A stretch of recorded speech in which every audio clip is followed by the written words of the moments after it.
nice to have the place quiet again and hear the music. I'd like to read something to you that I carry in my Bible. It was written by Mr. Hugh Williams, who was a Seventh Adventist pastor in the 1800s in England. And he wrote this. He said, "Don't believe anything about God that would make you think less of him, for it could not be true. You cannot believe him to be better than he really is." Don't ever think or try to believe or let anybody tell you anything about God that might make you think less of him, for you cannot think him to be better than he really is. And that's a wonderful thought. Before we go on, I want to thank my friend Dale Truss for that beautiful screen there, and the church for the AV stuff, equipment, and for being here to run the AV. That's really a gift. Thank you very much, Dale.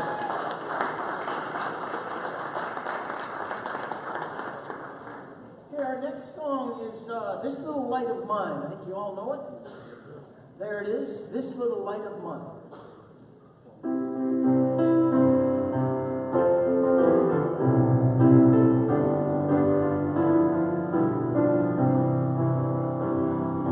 This little light of mine, I'm gonna let it shine. This little light of mine, I'm gonna let it shine, let it shine, let it shine, let it shine. All around the neighborhood, I'm gonna let it shine. All around the neighborhood, I'm gonna let it shine, let it shine, let it shine, let it shine. Let it shine till Jesus comes. I'm gonna let it shine. Let it shine till Jesus comes. I'm gonna let it shine. Let it shine. Let it shine. Let it shine.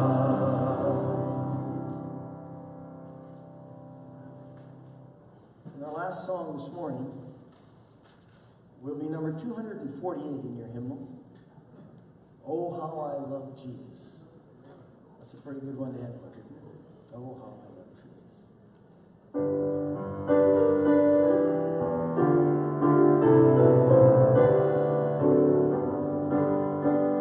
There is a name I love to hear. I love to sing its worth. It sounds like music in my ear, the sweetest name on earth. Oh, how I love Jesus.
are to have the program with me today, so I'm trying to get them on time. So, welcome back to church service, everybody. We seem to be filling in. We've got a few chairs left, so just invite your friends to come and join on in. Thank you all for being here. It's such an amazing place to be, and so excited to see people. We heard some amazing stories this morning in Sabbath school of far-reaching exploration and things that just change our lives so far away, change our lives right in our everyday activity. Sam, you and I work just down the street from each other. We never get to see each other but here, so that's pretty exciting. My favorite coffee hut and bike shop that I spend all my extra money at are right in the parking lot where his office is, and I never get to see him but at NASDAQ. So it's kind of nice to see each other here. We should probably work on that. But this group is fantastic. The generosity that we see through the group is incredible. We did a quick count of our Sabbath school offering.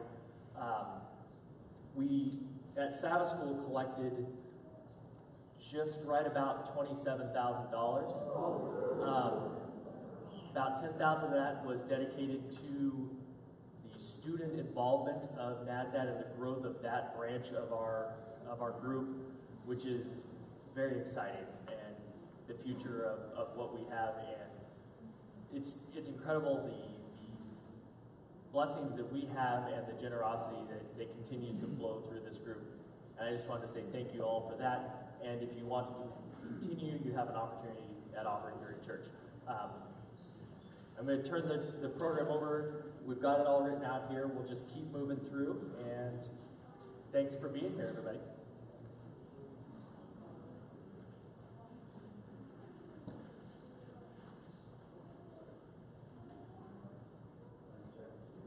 Good morning, happy Sabbath.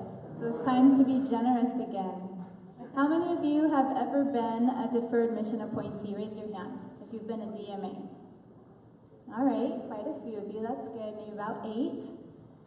My husband and I have been DMAs, and it's been a huge blessing in our lives, as you heard this morning. And I know each of you have had parts in reaching and teaching other people around the globe about Christ's love, and what a blessing that is. Amen.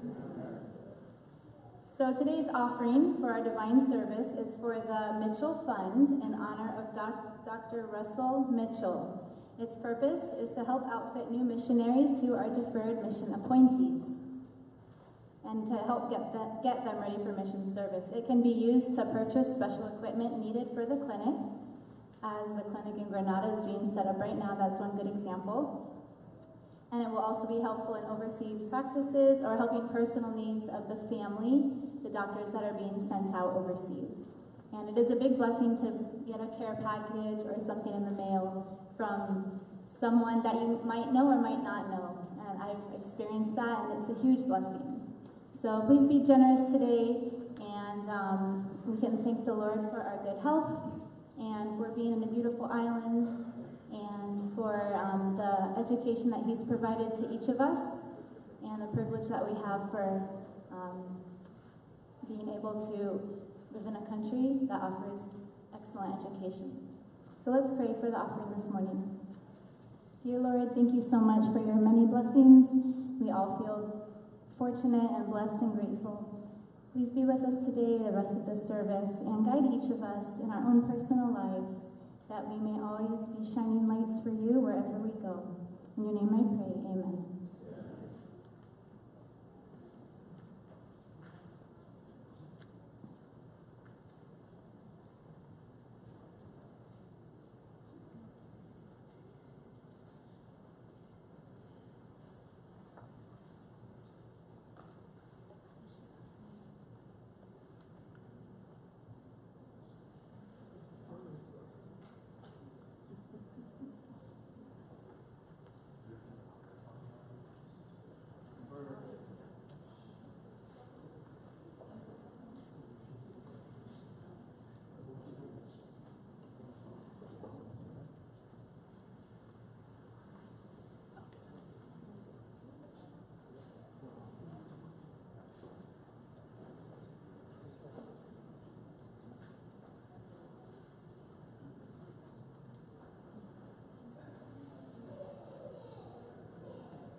Hello.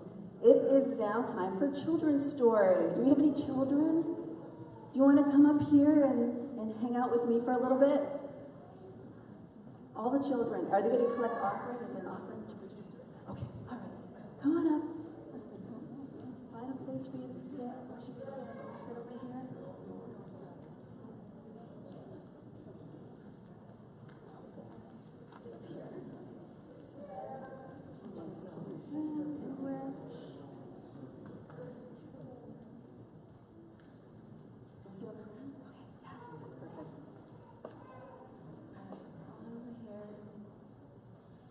Okay, so are you guys having a good time? Yeah? Do you like Hawaii? Yeah. Isn't it beautiful? This is my first time here, and I like the water too. Oh, you wish you had a coconut? I do too. I love coconut water. Yeah, I would love that. So I'm coming all the way from Connecticut. That's really far. It took me 10 hours to get here on a plane. Did it take you guys a long time to get here too? Yeah, it was a long plane ride. Oh, you didn't feel good? You didn't feel good? Yeah. So, you too? It was a long plane ride. And in Connecticut right now, it is fall time where the leaves are starting to change colors and it's really beautiful outside. And I have some pictures up here. So I'm going to talk a little bit about my yard. And in my yard, I have 15 apple trees. Do you guys like apples? Yeah, I do too. And I have 15 apple trees in my yard. And right now I have lots of oak trees and I have maple trees and all the trees are changing colors and it's really, really pretty. So the one thing, what do apple trees give you? Of course, I have tons of apples in my yard. And what I do is I just tell people to come and pick apples. Just come in my yard and pick apples because I have so many of them. They just drop on the ground and if we don't eat them, they're gonna. So you know what I like to make with my apples? I make apple pie, I make apple crisp, apple cider, apple juice, I heard it, apple sauce, apple butter, yeah, that sounds good. I got apples coming from everywhere. Apples, everything, okay? And so, applesauce, yes, that's my favorite. So what I do is I just tell people to come in my yard and pick apples because I have so many of them. And in this picture here, what we did, are any of you guys adventurers? Yeah, you guys are adventurers? Yeah. We had the adventurer club come over to our yard and I had all their friends and families and the kids pick apples. And here they're doing a craft where they're actually cutting the apples and they made apple stamps out of them. And we had apple crisp and we had a good time and it was so much fun. And if you go to the next slide. This is my daughter. You can't see her face, but this is my daughter and she's actually sitting in one of my apple trees. And she just happened to climb up in the trees, and that's what my girls like to do, is they like to hang out in the apple garden, and they had a really good time. And the one thing is, you know who else likes apples? You. Well, you know what else? It attracts a lot of animals. So I have a lot of deer that just come into the yard, and they just walk in the yard, and they just pick apples, they just eat apples. And at first I only had one deer come. Then I started to notice I got 2 deer coming.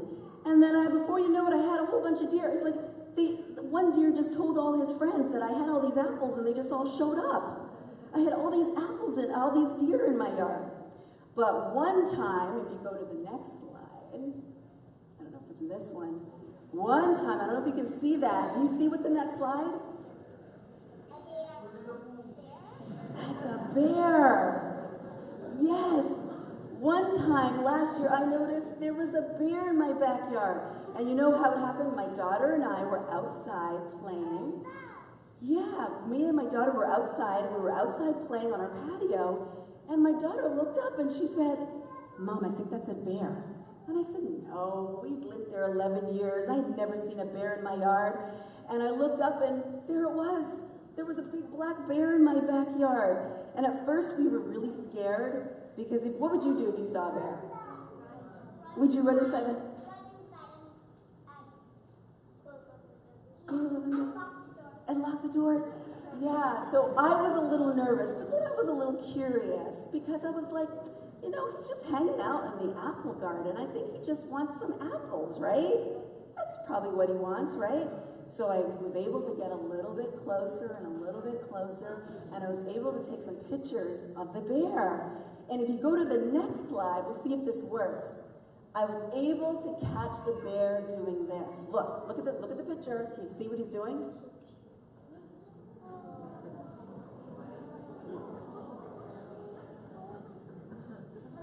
He just jumped up in the tree, grabbed a few apples, and came down and said, "Score! I got some apples." He was having a good time, and you know what? We got a little bit closer, and he didn't bother us. He was fine. He just hung out in the backyard and just ate all the apples. And so it kind of reminded me of something. At first, we were really scared, and we were really nervous about having the bear in the backyard. But I think the bear just wanted the apples, and after he was done, he just wandered off and he was gone. And it reminded me of something about heaven. Do you remember? Do you remember what you think what do you think the animals would be like when we're in heaven? Do you think the animals will be nice in heaven? What do you think? I have a picture on my phone of a little girl riding on a bear in the water. Riding on a bear? Wow. Do you think she was scared at all? No, She was in heaven, exactly. So it reminded me of this, that something that Ellen White says about heaven. It says the lion, or we could say a bear in this case, who we should have much dread and fear here, will there lie down with the Lamb, and everything in the new earth will be peace and harmony. The trees of the new earth will be straight and lofty, kind of like my apple trees, and without deformity. So we're thinking about when we go to heaven, we're going to be able to hang out with bears, and we'll be able to eat beautiful fruit from beautiful trees, and it'll be really pretty, right? Yeah? All right, so who wants to say a prayer for me? Come say a prayer. I have a question. Oh, you have a question. Go ahead. I'm not scared of anything, actually. Yeah.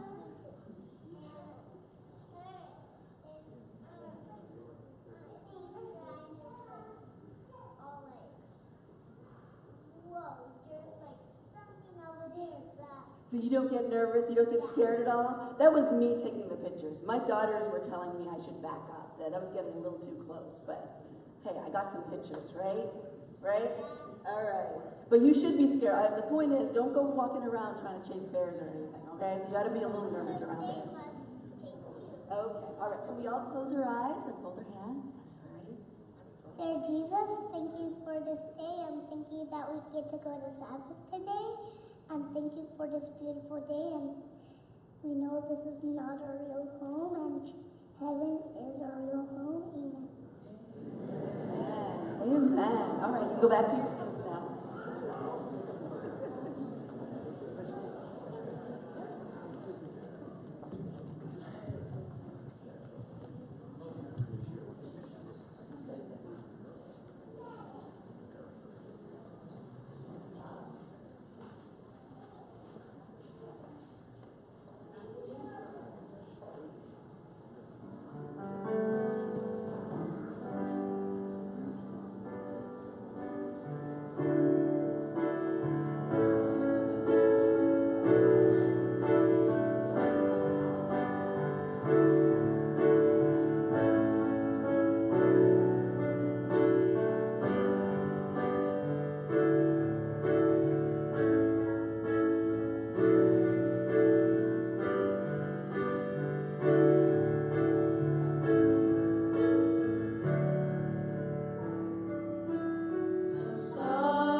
Thank you for that music.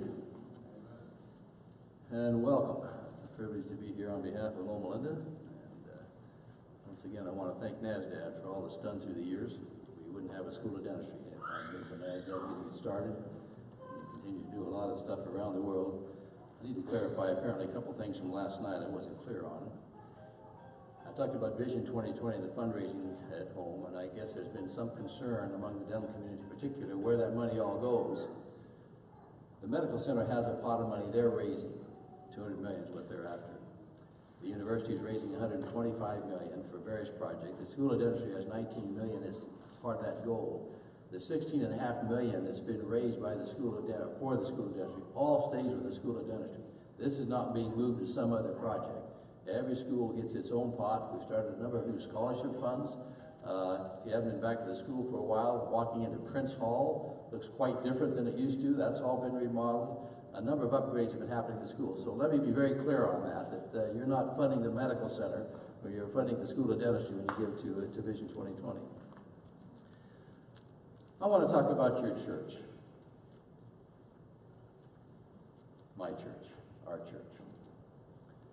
And I've labeled this Adventist tribalism because I am seriously concerned about some of the trends that I see happening among us.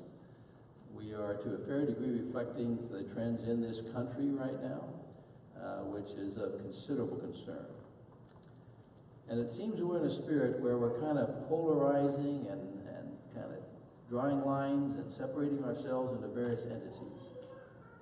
So I'd like to ask a question this morning. What makes a church? Is it a set of doctrines? Is it common beliefs?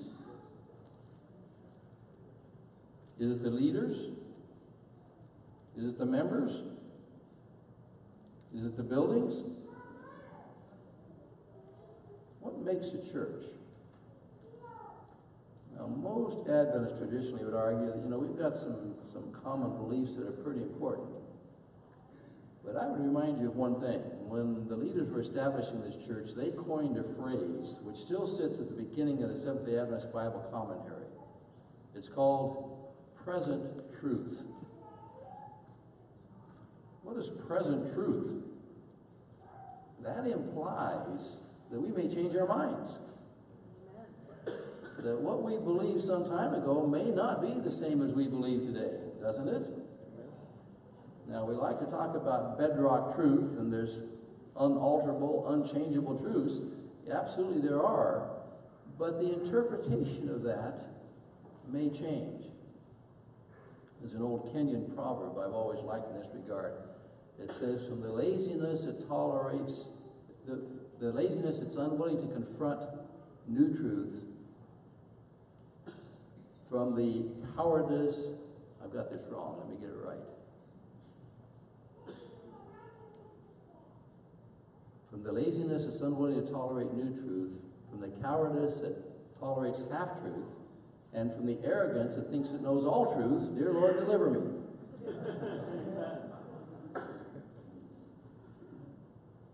And even in my lifetime, I've watched our church change on a number of issues. When I used to work in Africa years ago, it was before AIDS was there, so we didn't have to worry about it. But a decade later, AIDS came, and one of our faculty, or one of our students in Loma Linda wanted to do research on AIDS and sexual practices in the church in Africa.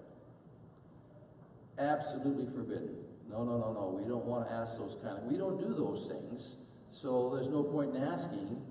We don't have that problem. Until every church leader had somebody in their own family with AIDS, and your perspective changes. We're going through something similar today. Perspectives will change. I have no question that within another decade or two, the women's ordination will look like a foolish issue to us. Why in the world were we arguing about that when there's so much bigger issues in this world to deal with? Let me get close to the edge for some of you. I'm not sure where we're going on the whole homosexuality issue. As we learn more and understand more the biological reasons for all this, is the time come to ostracize these people, or indeed is the time come to embrace them and bring them in? So let me talk about our church. We say there are now 21 million members around the world. Pretty impressive. We've got 175 hospitals. About half of those are in the U.S., as I shared last night. The other half are primarily in developing countries, 25 in Africa, 14 in America, 11 in India, 11 in the Philippines. We've got 8,000 schools in the Adventist Church, 8,000 schools that we run around the world. We've got 112 colleges and universities. There are 1.7 million students attending Adventist schools somewhere in the world today. Not today, now. That's a pretty impressive commitment for a church. And yet, as you probably are aware, there's some real struggles. And in this country, we have closed 254 primary and secondary schools in the last 10 years. 20% of the total. Closed, gone, finished. Our enrollment in our 13 colleges and universities have been going down for the last 5 years. We were at one point a little over 27,000 collective enrollment in our colleges and universities. We're now down under 24,000. We've been dropping about 2% a year for the last 5-6 years. Now, part of that's reflecting national trends, because it's happening across the country. When the economy's stronger, kids get a job. When it's weaker, you go to school. That's kind of the way it works. But it's causing, we've closed one college already, of course, Atlantic Union College. We have several more kind of teetering on the edge. So what are we to do? And I guess my question, has this church lost its creativity and its nerve to solve problems? Because we've faced many of them before.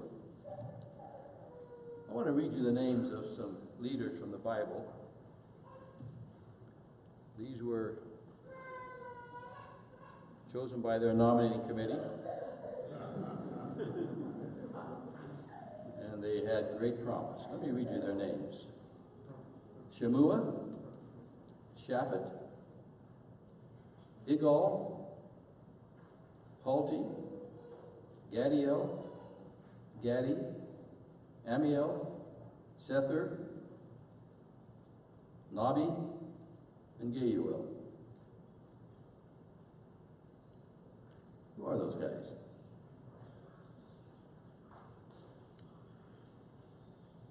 Shall I read them again?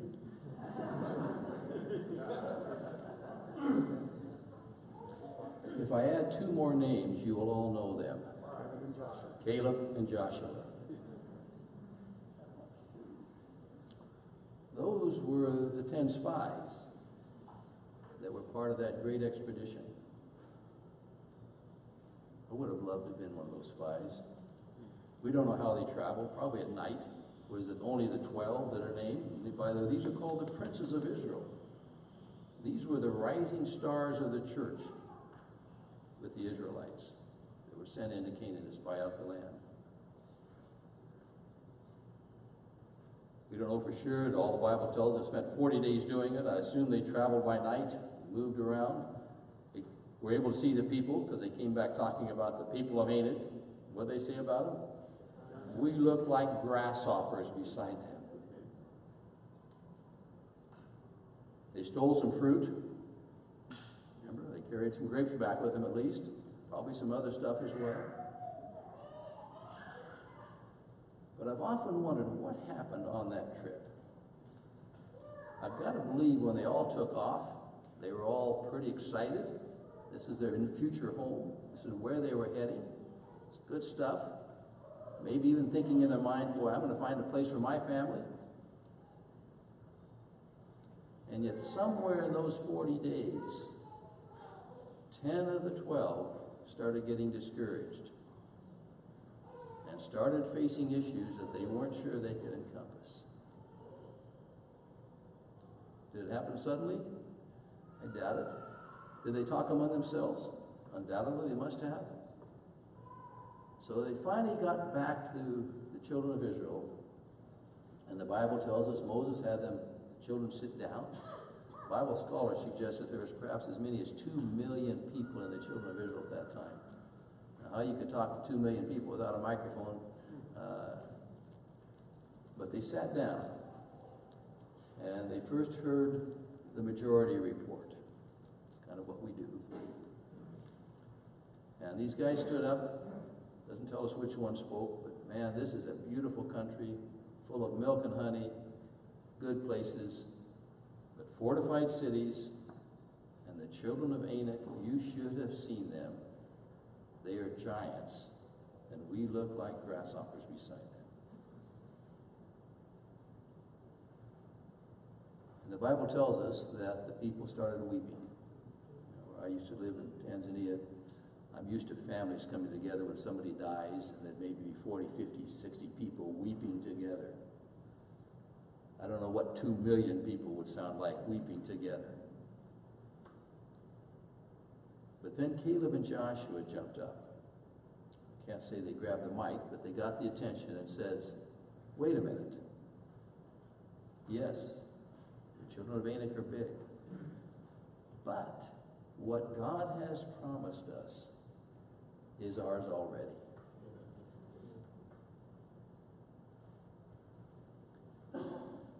And what happened? The people went back to their tents. The weeping carried on all night long. God got frustrated. Moses got frustrated and turned them back into the wilderness for another 40 years. And those 10 spies were soon put to death. And only Caleb and Joshua came back later.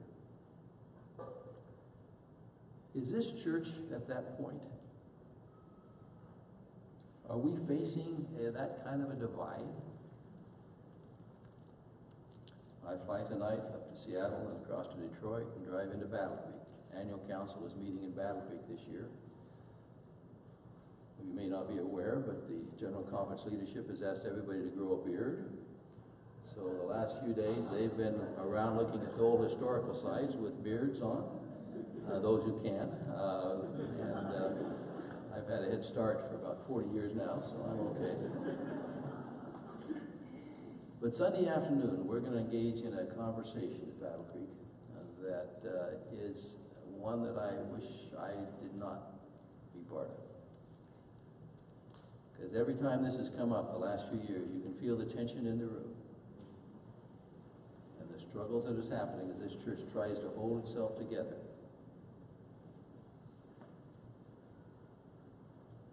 So at a time like this, I think it's critically imperative that all of us start struggling with, okay, what is the church?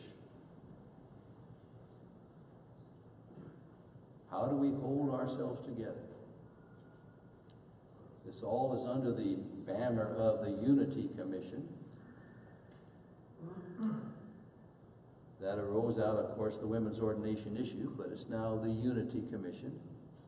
And I'm sure some of you have seen now, they've established 5 compliance committees that is looking at whether entities of the church are in compliance. 2 of them have never quite understood what they are, following kind of policies, but the 3 that are very clear is one is on homosexuality, one is on creation/origins, and one is on women's ordination. As we've looked at those at Loma Linda, it's caused us some concern. Because I think it'd be fair for me to say that we're not following all of those by the church policy. And so what should we do?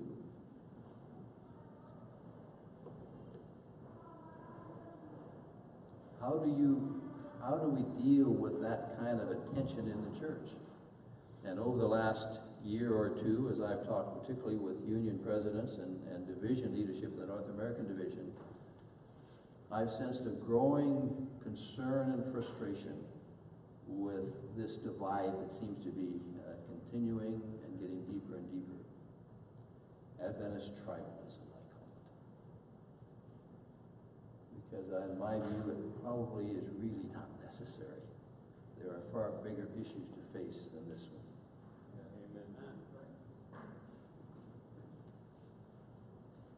I want to share another story with you. This one began in a small town where a church-going family was raising their children. I appreciate the stories this morning and some of what you're sharing.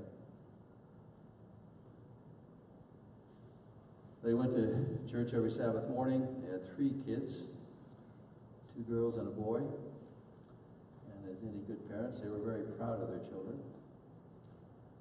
Watched them grow, develop, went to church schools.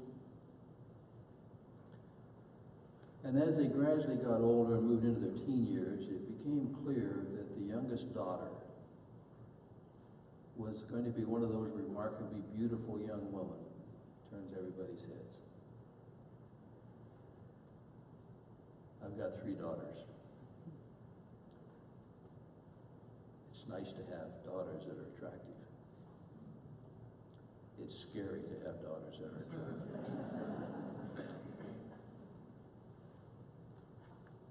And so the family talked about it some, but how can you deny beauty? And we're proud of her, what she was doing. And then one day, the unthinkable thing happened. The mother heard about it first down at the market. The father heard it as he came in from the field. Their daughter, their beautiful young daughter, had been caught in adultery.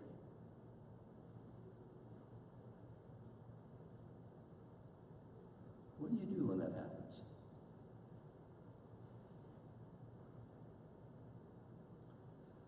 They ate in silence at supper that night.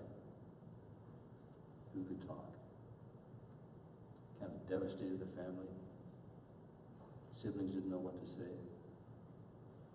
Mom and Dad finally went to bed, laid there most of the night, uncertain about the future. What do you do? An Adventist family, church-going family in this situation. They knew the church board would have to talk about it. What would they do? The next morning, they got up, tried to go about their work. Hard to carry life on in that kind of a situation. The days gradually went by. The pain got a little bit less. They had a long talk with their daughter, several long talks with their daughter. She pledged that this would never happen again. I'm so sorry. And they tried to get life back to normal. But then it happened again. And again. And their daughter, their beautiful young daughter, came to be known as the village prostitute. Shunned by the church, membership declined, pushed out on her own. What do you do as a family? You close ranks? You still love them? You still care for them? They finally made a difficult decision that probably the only chance she had was to move away, to start again, to find a new home, to remove the old temptations. And so they made contact with some relatives in a distant town, agreed that they had a room she could stay in. She packed up her belongings and headed down the road. She was very determined that she was going to start her life anew.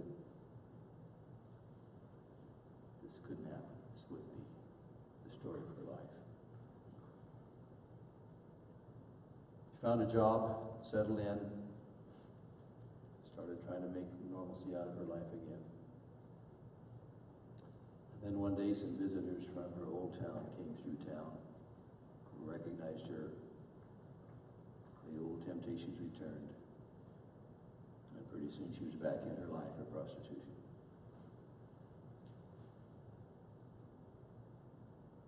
And then one day in that town, she'd heard a visiting preacher was coming to town. She had no interest in the church anymore. Pretty well given up on it. They'd rejected her, didn't care about her, didn't go to church at all. But out of curiosity, he said, let me wander down and listen to this guy. So she did. Lingered out at the outer edge of the crowd, kind of halfway jeering, not wondering what's it all about. And it was there in the village of Magdala that Mary first met Jesus.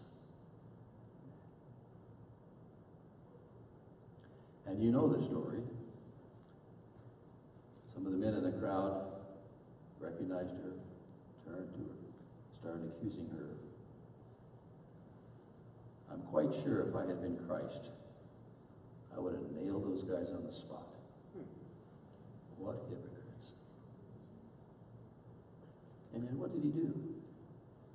He bent down and started writing in the sand the story of each one of them.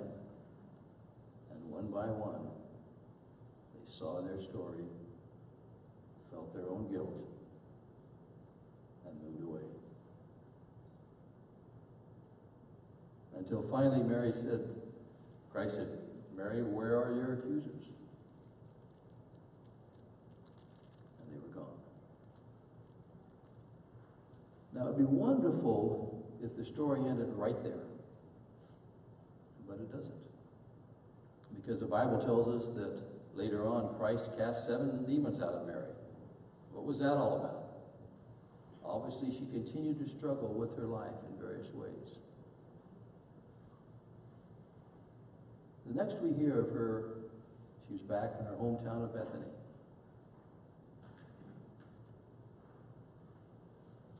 And Simon, who some scholars think was probably Mary's uncle, and probably the guy that led her into adultery in the first place, was throwing a party for Jesus. She wasn't invited, for obvious reasons. But Mary snuck in the back door, let her eyes adjust to the light, saw where Christ was, and went over and anointed his feet with perfume. But she'd forgotten one thing. Perfume smells. And pretty soon the whole room was aware of what was happening. And Simon, sitting there, in his mind says, obviously this guy is not a prophet. He has no idea the background of this gal. Doesn't know who she is, what's going on. And once again, if I had been Christ, I would have nailed him on the spot. But he didn't. In his gentle way, he said, Simon, if somebody owed you $50 and somebody owed you $500 and you forgave both, who would love the most? And Simon knew that Christ knew.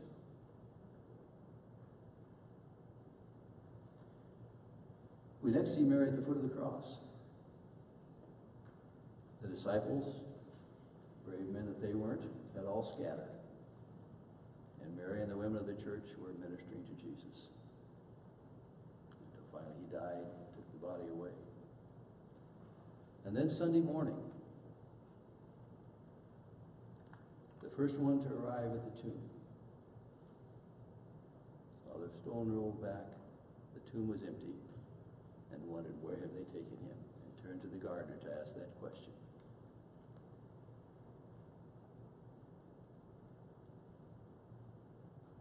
And that's when Christ said, Mary. And she recognized him. If you think about the enormity of that, here is a village prostitute, the demon-possessed woman, being the first person in the world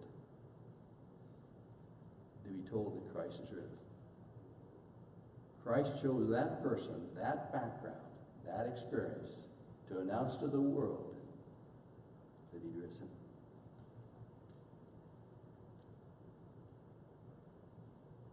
I'm sure a whole lot of the others would have liked to have been there. no question but that Mary, the frequent favorite,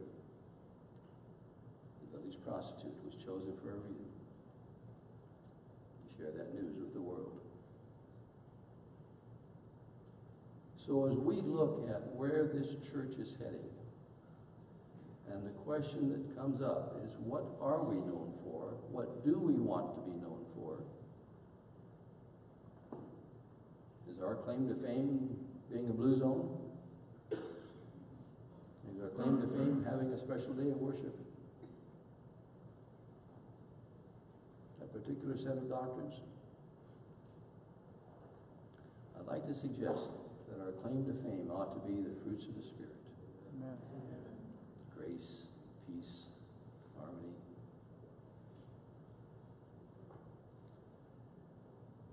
Last Sabbath, I was in New York with a university counselors were having a meeting back there prior to heading off on a cruise. So I went back to spend Sabbath with them. And as we normally do, they had cast about for what church to go to. And had tried one church and couldn't get a call back and weren't sure what was happening. So finally found another one that most of us had never heard of. But we got on our buses and went down to the Church of the Advent Hope. Downtown Manhattan, crowded streets, not where I want to live.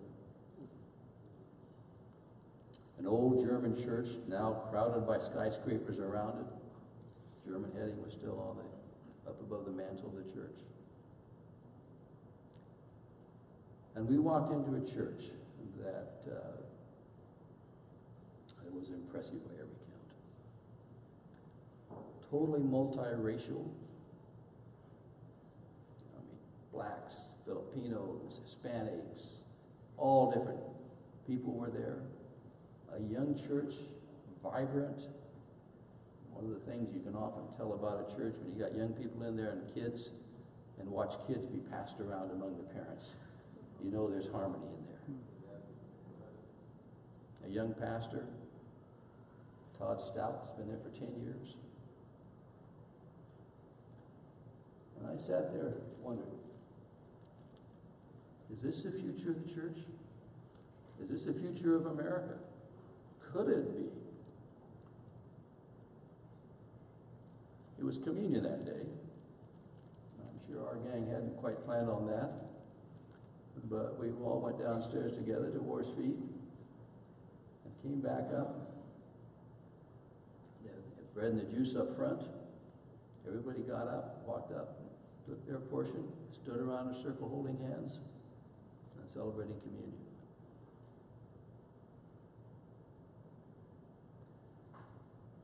I could wish that's the future of our church. That to the world we could be an example of how to live together in peace.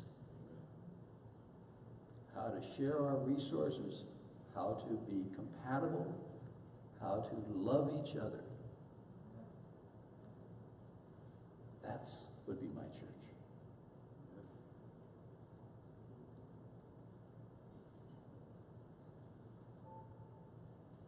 I want to close by sharing a saying I use it on the window with our students.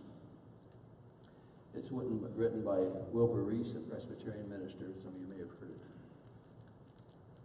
It's entitled $3 Worth of God. And it's a satire on the way we run our lives. It says, I would like to buy just $3 worth of God, please. Not enough to explode my soul or disturb my sleep, but just enough to equal a cup of warm milk or a snooze in the sunshine. I don't want enough of him to make me love an alcoholic or big beats with a migrant. I want ecstasy, not transformation. I want the warmth of the womb, not a new birth. I want a pound of the eternal in a paper sack. I would like to buy just $3 worth of God, please.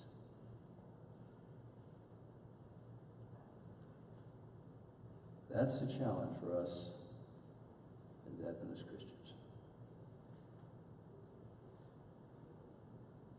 And I have no question but that we have the foundational understanding to rise to this challenge, to deal with our school issues, to deal with all the other issues with the right spirit. Pray for us in Battle Creek tomorrow. Amen. These are some tough discussions and tough times. And many of you shared with me, pray for us in Loma Linda.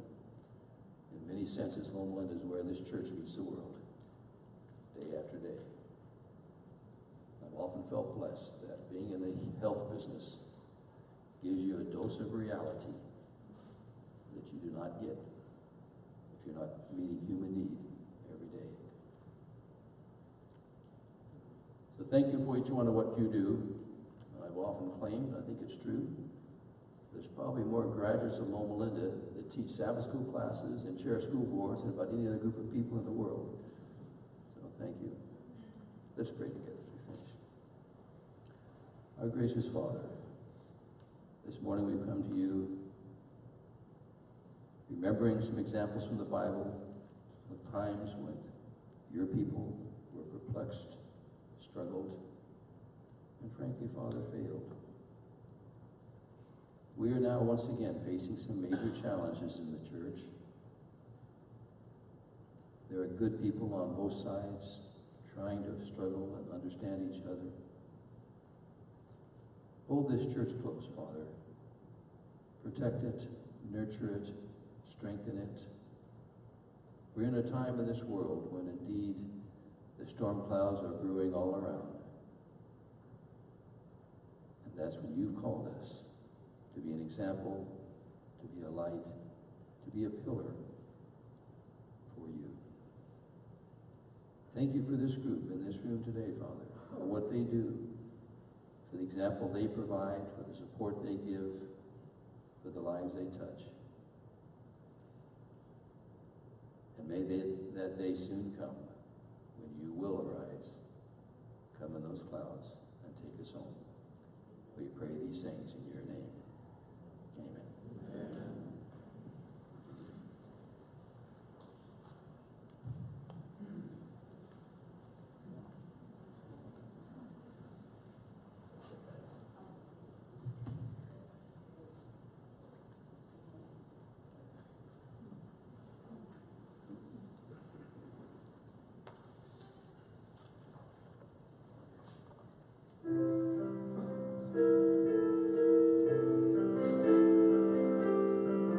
Please, we all sing together our closing song together.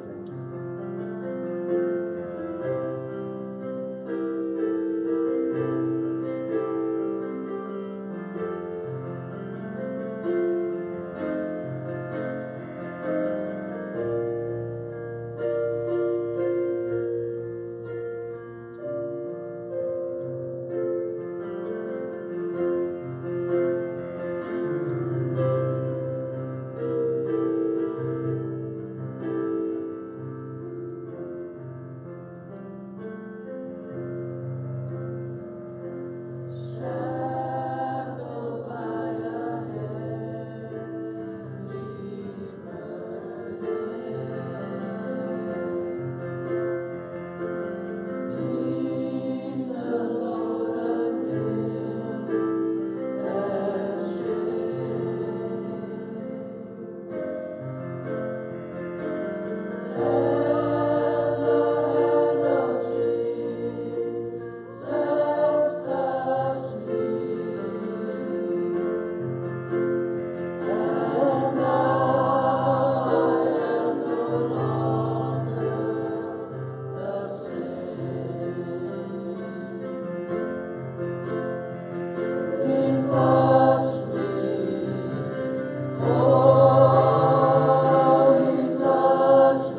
I'll use a microphone. Thank you all for being here. I want to thank our local church family. You didn't know you were all dentists and dental family now. You guys are awesome. Thank you for coming, and hopefully it was as fun for you as it was for us to have you here. I want to thank Dr. Hart for being here. His schedule is so busy. Traveling all the way across the country tonight, tomorrow, whatever those hours might look like. Thank you for that. Thank you for the updates.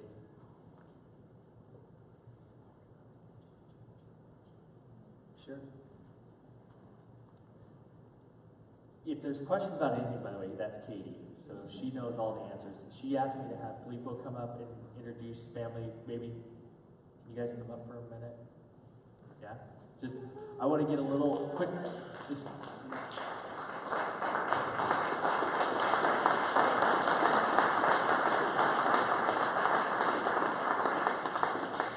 I want to say thank you very much for all these things happened today over here. So, my name is Filippo. That's my wife's over there, Jolly. So I have 10 kids. Most of this is the piano player and all this, but the rest I think they hang around outside there. So they all singing for the Lord. So I praise God, I have all these kids to praise the Lord. And I'm so happy to have and meet all you guys here. So I saved my voice. I think I have something to do tomorrow for you. So you can see me tomorrow over here at night time. Tomorrow night. Tomorrow night. All right. Thank you very much for everything. And thanks for the lunch today. So, thank you. See you.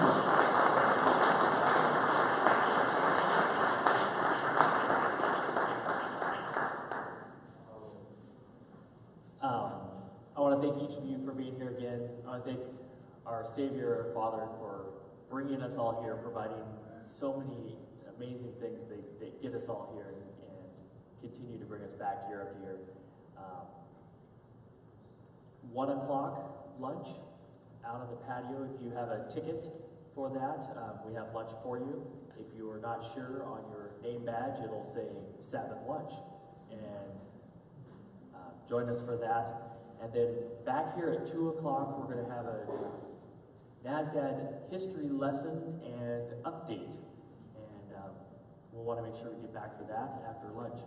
So if there's questions, catch me afterwards. Otherwise, I'm going to bless the food for lunch and close church with prayer, and we'll see you all there. Dear Father, thank you again for these people. Thank you for the commitment to your work around the world and locally, and we just are so grateful for the care that you've given to each of us and the mission that you have for each of us. Continue to talk to us every day and show us what it is that we should do to further your work. Bless this food that we're going to eat. Bless this group as we continue to visit and have a great weekend and week ahead. In your name we pray. Amen.